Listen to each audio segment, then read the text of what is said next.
This is the Voices of Learning podcast with AISB. Conversations around the skills and mindsets shaping the next generation. Hello, everyone. It's such a pleasure to welcome you to the Voices of Learning podcast, brought to you by AISB. I'm your host, Magdalen Gray. I'm the Advancement Director at AISB, and I'm a third culture child by background. I've been working in the international education sphere for over 25 years. For us, this feels like a special milestone. We're launching a podcast that hopes to create space for incredible educators, for specialists, for counsellors, and for parents to share their knowledge and perspectives that are grounded in our value, our AISB value, but also the global educational value of continuous growth for everyone. This show hopes to be more than an educational podcast. It's a space for conversation, for voices of inspiration, fresh perspectives, whether you're a parent, a student, whether you're an educator, or anyone who plays a role in shaping the next generation of contributors. This podcast is for you. Together, we're going to explore the kinds of ideas and challenges and questions that define what learning for the future looks like today and why. And we're very glad you're here. So in this short opening episode, I'm joined by Brett Penny, the director of AISB, and Brett will engage us in the vision behind this podcast and why these conversations matter. So let's begin. Brett, thank you for being here. Thanks, Magda. So to start us off, if you wouldn't mind, could you share what your thinking is around us launching a podcast called The Voices of Learning, but also what made you feel like this is something that's worth investing your energy and the energy of our listeners in? Yeah, well, I think you did a great introduction, this idea that within our community, there is just this incredible expertise that we have across all of those groups. You know, the educators we want to hear from, that we want our parents to hear from. The knowledge within our parent community is quite phenomenal. And we also really want to hear the perspectives of our students. When we put our students in front of people, when we listen to them, when they give us feedback, it definitely makes for a stronger school. I think another really key element is we know that when you have an engaged community, the learning outcomes for students improve.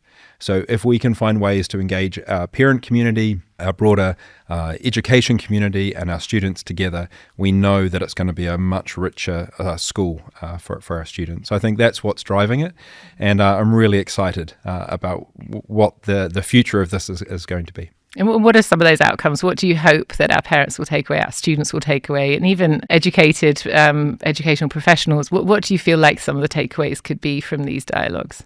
I think, one of the things, especially in education, when you put people together that do similar work, there is so much learning that happens. We learn from each other. When I meet with other parents and parents share the things that they're doing at home, I learn from them. So I think that's the beauty of it. When we can share best practice, we elevate everyone in terms of their work, in terms of their contribution.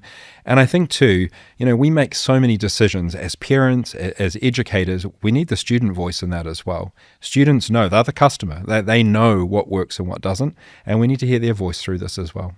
Yeah, that would be very valuable, I think, for all of those all of those groups. What do you think particularly, what kind of conversations might be missing in education? There's a lot of trends, but what do you think people really need to know and what might be missing that we could cover? Yeah, it's an interesting one. I think, some of the topics that are coming up a lot at the moment, obviously there's a big piece around technology, especially AI. And I think there are different ways you can look at that. I think as a school, we're looking at it from an optimistic standpoint. So we're looking at AI as how does it help individuals to increase their capacity? So we think about it from a student's a student's perspective. How can we help students to leverage that technology to achieve more?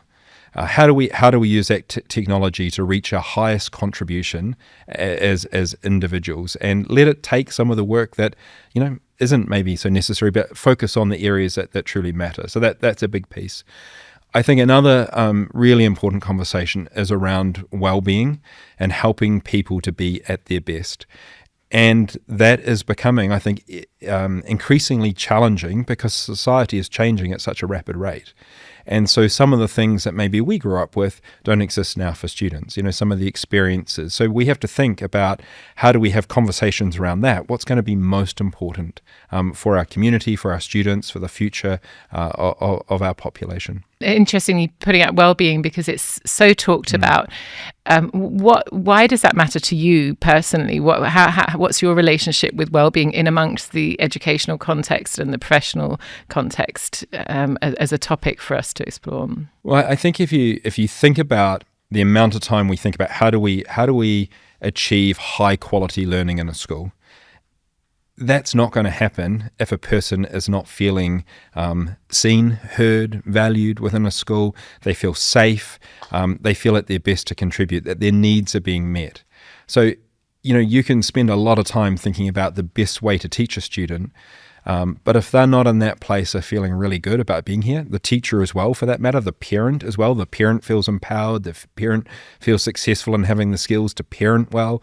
If those things aren't in place, we're not going to really achieve what we're aspiring to as a school. So I think that's fundamental. So what could come from that, from what you're saying, is that there could be conversations we have which highlight some of these learning pieces to do with well-being and maybe raise awareness within the educational community, but also within how parents interact with their children and what children grow to expect and can advocate for in their lives. So it seems very multi-layered and very beneficial to a wholesome school environment, but also life. Yeah, exactly. I mean, I think every time I hear our counsellors speak, and I have the opportunity to hear from them often. Every time I hear them speak, I learn something as an educator and I learn something as a parent, and I feel more equipped. So I'm excited when you get to to talk to them, because what they share is just, it has so much value. I think too, if we think about home and school, if we can get that alignment really close, so what happens at school, it's similar to the expectations at home, we're supporting one another, that's ultimately got to be just so beneficial for the student. And I think too, really exploring through this podcast the why behind things.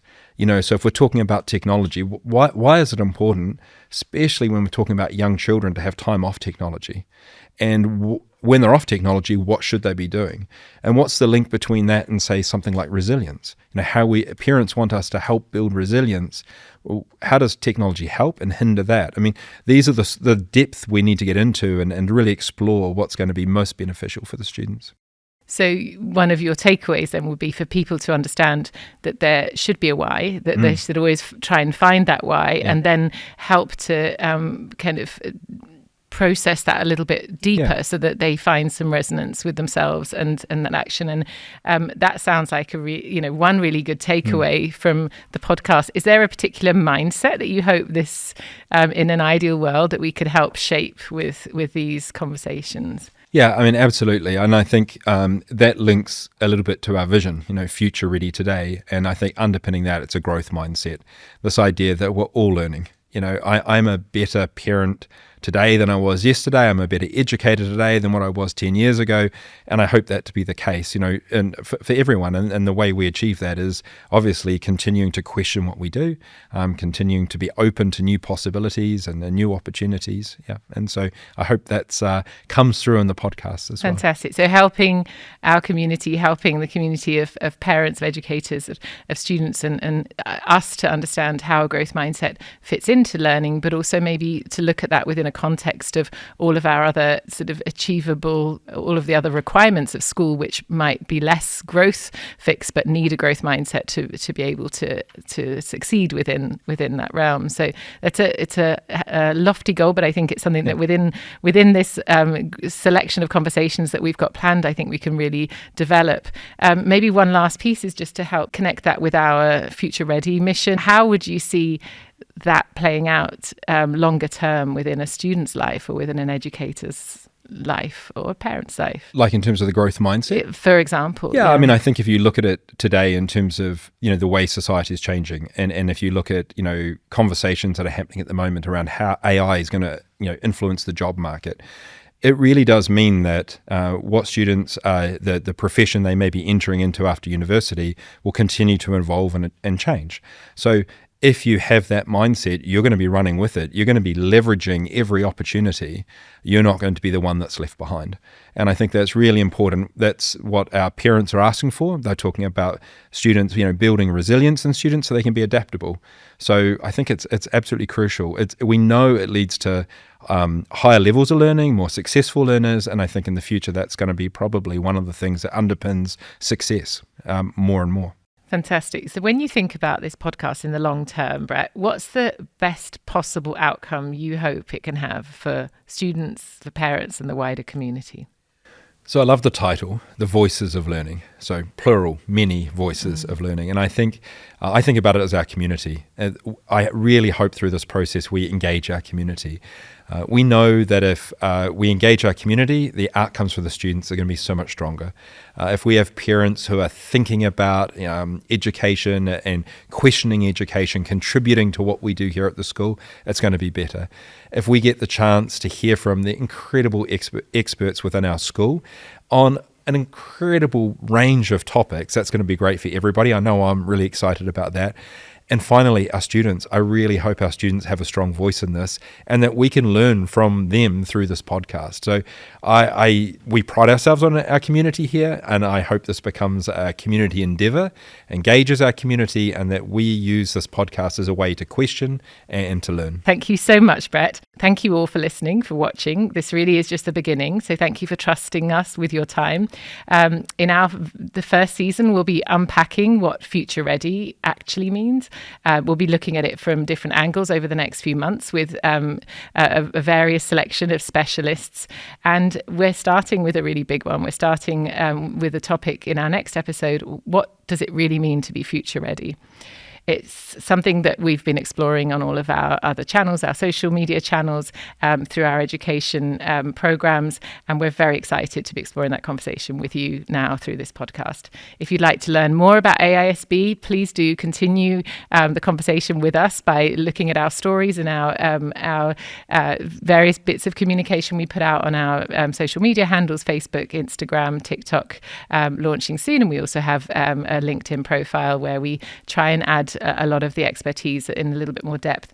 If there's anything that we talked about today that sparked a thought or a question, please do feel free to reach out. We'd like to be quite agile with our topics and also with how we respond to what listeners like to hear. So we'll genuinely love to hear from you, and we'll try and feed that back into the next episodes.